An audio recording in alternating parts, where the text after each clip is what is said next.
Здраво, драги родители! Добро дојдовте на уште едно видео за свесното родителство. Денешното видео ќе биде во суштина, ќе содржи практични вежби од седмиот чекор, кој што беше насловен "Открите го вашето двојно јас". И во контекст на ова видео, Шефали објаснува на родителите: родители, нашето автентично јас не чека се уште да биде откриено. Значи да го вратиме назад. Меѓутоа, со цел да почнеме со тој процес на откривање и на повторно потврдување на нашето автентично јас, потребно е ние да ги активираме старите спомени од нашето детство. Ајде сега да пишува во книгата да направиме следната вежба.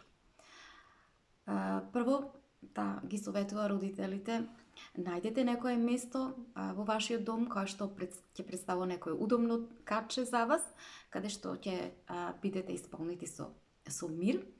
Или пак можете да бидете во природа, да излезете во природа, некое мирно место или во паркот, каде што се чувствувате пријатно, и затворете ги очите и оставете го вашиот ум да талка или едноставно да лута по некое болно сеќавање од вашето детство во периодот од вашите 2 години до 10 години. И откако ќе го добиете ова сеќавање, запишете го. Меѓутоа, погрижете се не само да го забележите настанот, туку и да ги забележите вашите чувства. Како вие сте се чувствувале тогаш, кои чувства сте ги имале во тој период на настанот од вашето детство. Дали сте се чувствувале тогаш безбедно да можете да ги изразите вашите чувства? Дали вашите чувства ве негувале, дали ве потврдиле, или пак ве натерале едноставно да почувствувате срам, да почувствувате вина, да почувствувате непочит спрема самите вас. Значи, доколку вие не сте се почувствувале тогаш во тој настан кој што бил болен за вас за време на вашето детство, дека сте биле негувани, дека не сте биле потврдени, голема е веројатноста дека вие сте ги потиснале тие чувства за вредност и дека тие неиспроцесирани чувства, дека тие чувства сте ги изнегирале и на тој начин вие сте го блокирале вашето автентично јас. Запознавањето со вашето внатрешно дете е многу важен процес, затоа што на тој начин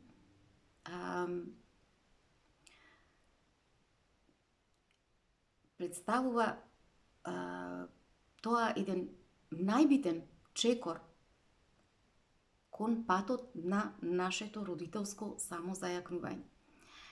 И понатаму Шефали во книгата предлага на родителите, ајде, вели родители, да го запознаеме, да се запознаеме со нашето внатрешно дете на едно многу поинтимно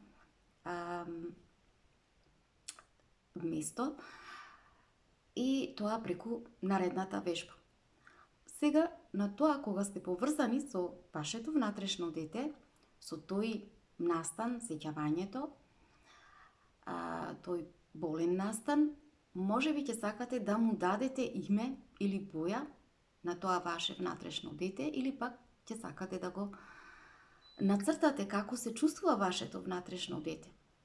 Меѓутоа, таа вели, најдете начин да можете да го запамтите тоа битие како слика или како ентитет. Зошто е тоа битно? Битно е за да можете да го наблюдувате вашето внатрешно дете, а кога го наблюдувате, кога ќе сте поврзани, вие ќе можете да го поседувате на тој начин и за да можете да го повикате на начин на кој што тоа вас ќе ви дозволи да го повикате во реалното време. Исто така, Шефали значи дава една дополнителна, значи втора вежба, каде што ова вежба таа ја практикувала со значи неколку години, дури една деценија, може да се каже. Неа најмногу таа вежба ја одговарала, едноставно таа вежба представувала затворање на очите од страна на родителот и каде што родителот сам си поставува на себе си прашање. И значи едно од тие прашања го наведува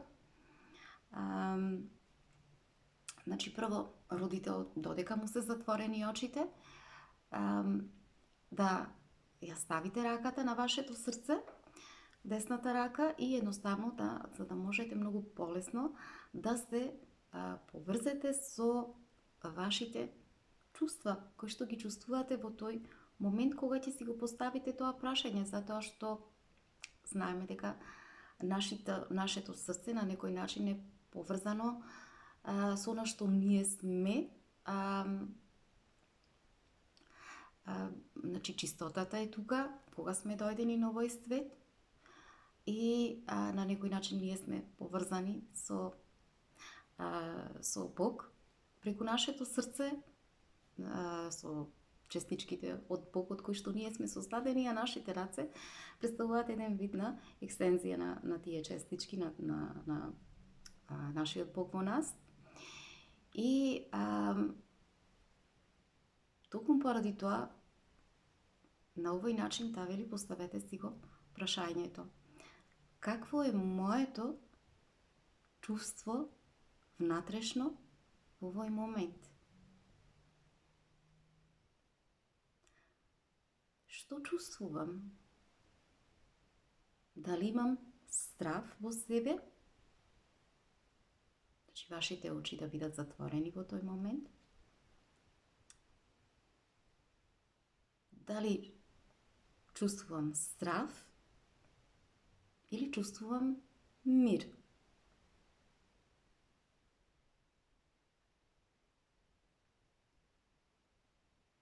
Од кое место доаѓа одговорот на ова прашање? Дали доаѓа од место или од состојба на изобилство или доаѓа од место на недостаток? Едноставно, останете со очите затворени, не плашете се, дишете длабоко,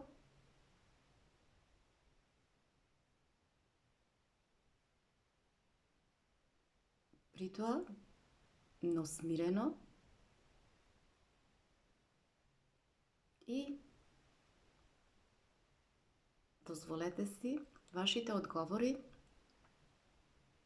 да дојдат на што поприроден начин. И кога ќе завршите со таа вежба, спомнува дека во овој контекст, кога станувал збор за оваа вежба, таа еднаш направила еден експеримент во кој што се предизвикала себе си да може да си даде одговор на состојбите само кога бил одговорот да,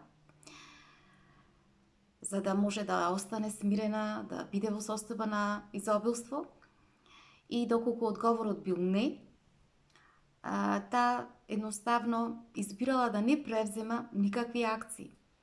Меѓутоа, со цел за да не дојде до промена на незината внатрешна состојба. Меѓутоа, што се случило, што утврдила? Утврдила дека во првите 7 до 10 дена, буквално таа едвај можела да проговори, да даде одговор, да, бидејќи открила дека најголемиот број од незините одговори во суштина биле условени, исполнети со страв, исполнети со сомнеши, доаѓале од место на недостаток.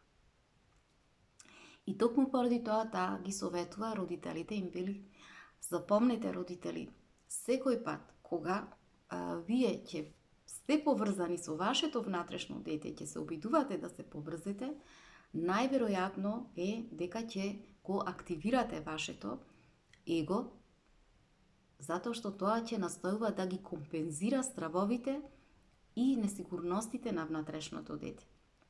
Меѓутоа, таа ги предизвикува родителите и им вели дали вие, родители, на вистина можете да се посветите на тоа да се свртите навнатре и да се запрашате за тие претходни две прашања во следните 24 часа, што воедно представува една работа на себе.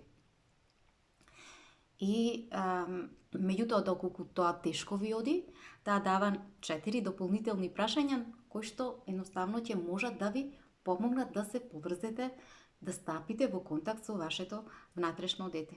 Кои се тие 4 прашања? Тие 4 прашања се: првото е, дали мене ми треба валидизација и одобрување во овој момент? Второ, прашање на кое што треба да се одговорите: дали се плашам од отфрлање и напуштање? Третото прашање на кое што треба да дадете одговор е: дали се плашам од конфликт, дека мене ќе ме гледаат како лоша личност? И четврто, кои се точно моите стравови во овој момент? И во тој однос таа вели дека овие 4 прашања се најбитни и императив се, за да можеме да останеме во контакт со нашите внатрешни стравови, бидејќи нашето внатрешно дете, токму нас ни зборува преку тие внатрешни стравови, како што таа пишува во книгата, нејзина јазикот на внатрешното дете е базирано врз страв. Едноставно тоа зборува преку нашите стравови. Не кажувај го ова, или не кажувај го ова сега на ова место, кажи го на друго место, па што ќе помислат? Ќе помислат дека си лоша личност, затоа не зборувај, прикривај го, чувај го, срамота е да се каже и така натаму. Иако таа вели дека одредена предпазливост природно е да се има, меѓутоа стравовите од внатрешното дете и те како се осакатувачки и те како се инвалидизирачки. Зошто? Затоа што тие не изместуваат од една позиција на едно автентично зајакнување како родители и не носат по едно автентично место кое што и те како е исполнето со едно огромно внатрешно осиромашување. Кое е тоа место? Место каде што цело време нашата автентичност е газена од нашето его. И затоа таа ги охрабрува родителите: напишете 6 ливчиња, ставете ги некаде во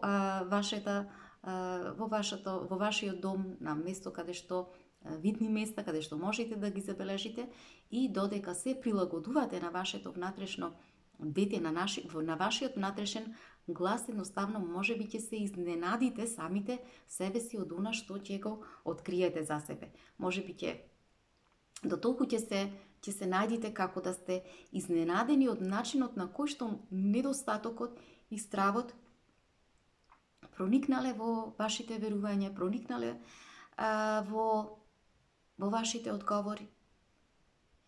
И доколку станете свесни за сето тоа,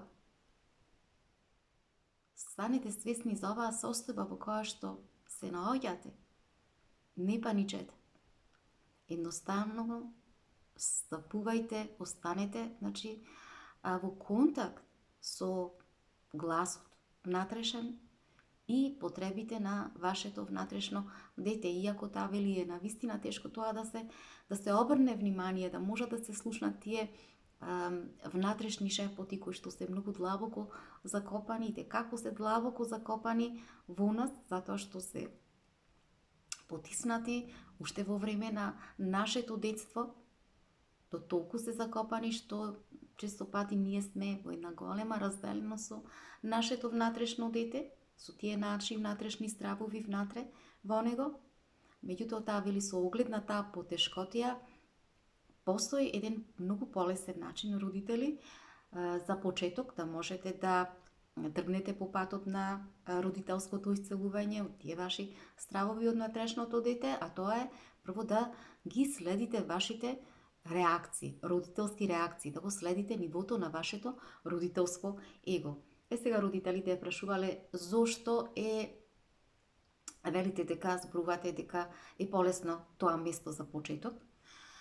Полесно е причината затоа што егото многу лесно се може да биде препознато, може лесно да се наблюдува, затоа што тоа е насочено кон надвор и типично тоа предизвикува хаос, предизвикува одвојување, создава дисфункционалности и како резултат на тоа реакциите на нашето его, родителско его, многу полесно можат да се забележат отколку тие суптилни, длабоки внатрешни чувства на внатрешното дете. И токму поради тоа таа вели понатаму во наредниот чекор родители многу полесно ќе можам да ви помогнам да ги идентификувате вашите лажни ега, значи вашето лажно его да го откријате